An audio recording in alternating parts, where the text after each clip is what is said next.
I beat every version of Super Mario Sunshine. 3 versions. Okay, that's right, the game that made us rage at pachinko machines as kids and taught us what a durian is now finally available on the Nintendo Switch Online Plus Expansion Pack membership on the Switch 2. And by all of us, I mean very few of us apparently. Nintendo's comment section on their trailer for this game seems to be full of a lot of people who have never played Mario Sunshine before.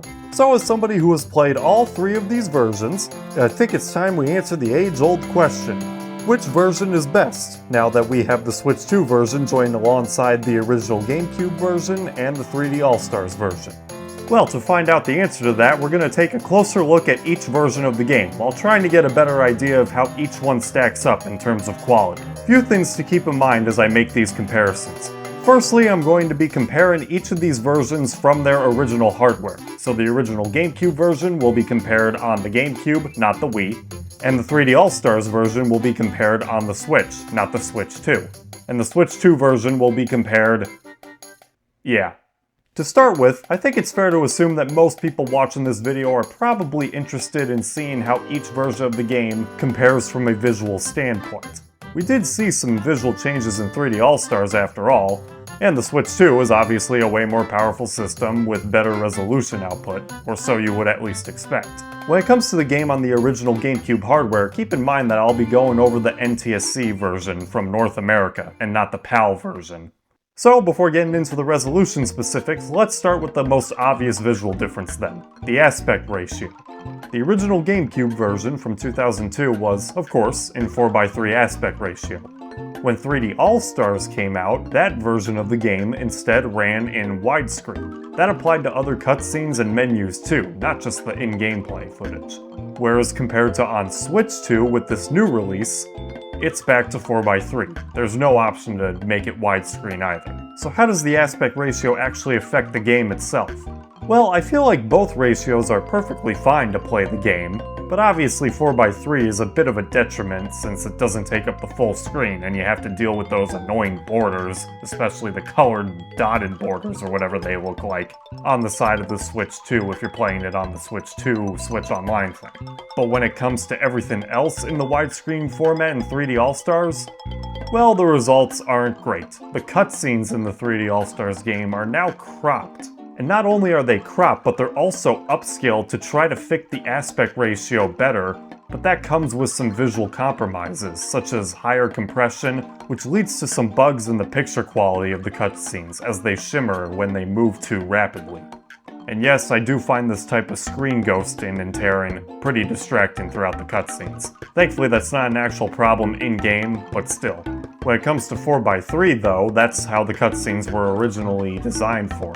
So the Switch 2 version fares a lot better in terms of actual space. I did notice that the Switch 2 version had cutscenes that were way lower res than the gameplay though, which Nintendo probably decided to do to alleviate the problems that I mentioned with the 3D All-Stars cutscenes as well.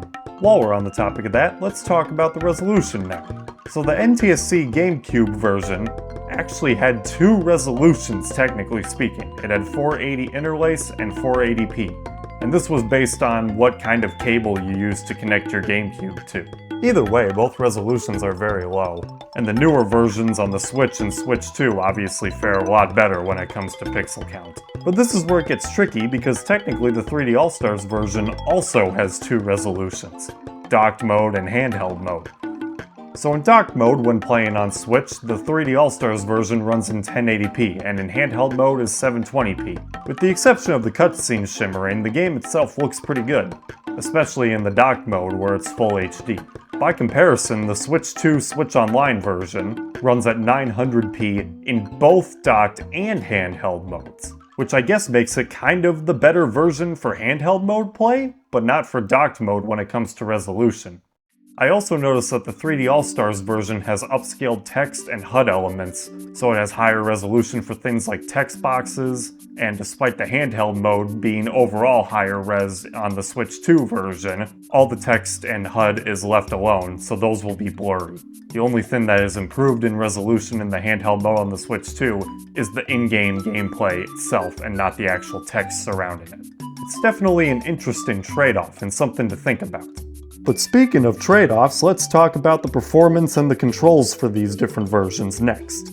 So, the GameCube version is played, well, with a GameCube controller and the original button layout, obviously. And these other two versions can also be played with a GameCube controller, but of course you can also use the Joy-Cons. In 3D All-Stars, the controls are pre-mapped, essentially, because they expect you to play it a certain way. Y is slide, B is jump, the bumper is to stop and spray, the trigger is just to spray. It's laid out in an overall convenient way, but the problem is if you don't like the button mapping, like, for example, you have to click in the right analog stick in order to aim with FLUDD, then there's no way to change the button mapping in the 3D All-Stars version. The GameCube NSO, on the other hand, has button mapping. The initial layout is atrocious, but at least you can change it. It's way better than having to click in the analog stick, that's for sure. But of course the best way to play each game is with a GameCube controller, since that has analog triggers instead of you having to rely on both the triggers and the bumpers for spraying the water. The only real benefit that there is to playing with the Joy-Cons over the GameCube controller is this little trick that you can do with FLUDD called spam spraying, which is a little strategy for speedrunners that they use to spray water across a great distance in front of them. On the GameCube controller, you have to push the trigger down all the way, which makes it harder, but since it's just mapped to the bumper, it's way easier and guaranteed to happen every single time. But outside of that little trick of FLUDD being able to spray everywhere, there's really no disadvantage to using the GameCube controller for whatever version you're playing. Performance-wise, 3D All-Stars is the worst, like, by far, surprisingly. All the games are locked at 30 FPS, which sucks, don't get me wrong, and the GameCube version did have some slowdown in specific levels, but this version can start stuttering pretty much anywhere, especially in the hub world, and I noticed it in a few levels that I tested for this video as well. I beat the final boss in this version not too long ago, and even that Bowser fight had a little bit of stutter towards the end, especially when a bunch of bullet bills were flying around on screen. The Switch 2 version, on the other hand, I have to say is probably the most consistent. Maybe there's a little tiny stutter here and there during the earlier areas of the game, but by and large, it's a pretty much locked frame rate from what I can tell. But beyond the frame rate, there's something else related to the performance that I wanted to discuss, the input latency. In 3D All-Stars, one of the worst things about that version of Mario Sunshine was easily how much in-game lag it had.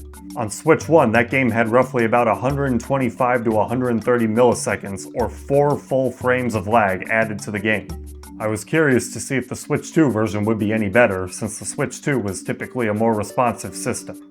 And after spending about 6 hours with this version and getting 70 shines, I can very confidently say that they did not improve the latency at all.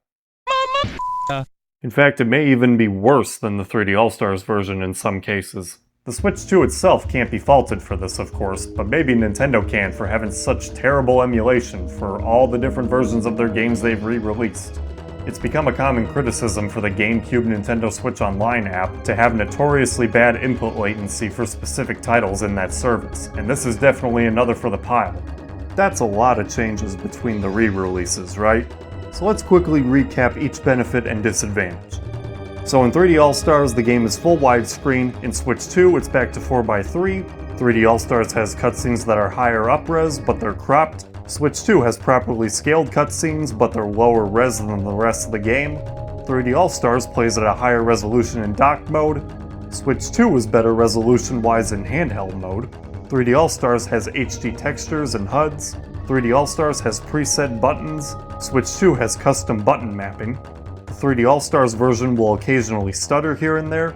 Switch 2 has a pretty much consistent frame rate across the board, and both versions have noticeable input latency. So with all this in mind, this puts us in a pretty awkward spot in terms of saying which version is best. The Switch 2 version is kinda just a performance mode version, essentially, of the 3D All-Stars version, since it lowers the resolution and sacrifices the widescreen, but has a much more stable frame rate. I would say in terms of performance, the original GameCube version is the best since it has far less latency, but even that version had a couple levels which lagged here and there, and the frame rate only targets 30 FPS in the NTSC version, not the PAL version. And I imagine any retro collectors would want to go to their own old game store or whatever to see if they could find an old copy rather than importing from another country if you live in Europe. So really there's no definitive version when it comes to these three versions. Each one clearly has their own compromises and they all kinda add up. So really if you're looking to play this on a console in an official manner, the best version is really up to you in terms of what you want to prioritize. If input latency bothers you that much, maybe try to find an original copy. If you'd rather have a stable frame rate, then maybe play the Switch 2 version. If you'd rather have good visual quality, maybe play the 3D All-Stars version. You know, if you're okay with paying this much for a collection just to play one of the games. So what version is right for you? Probably Dolphin.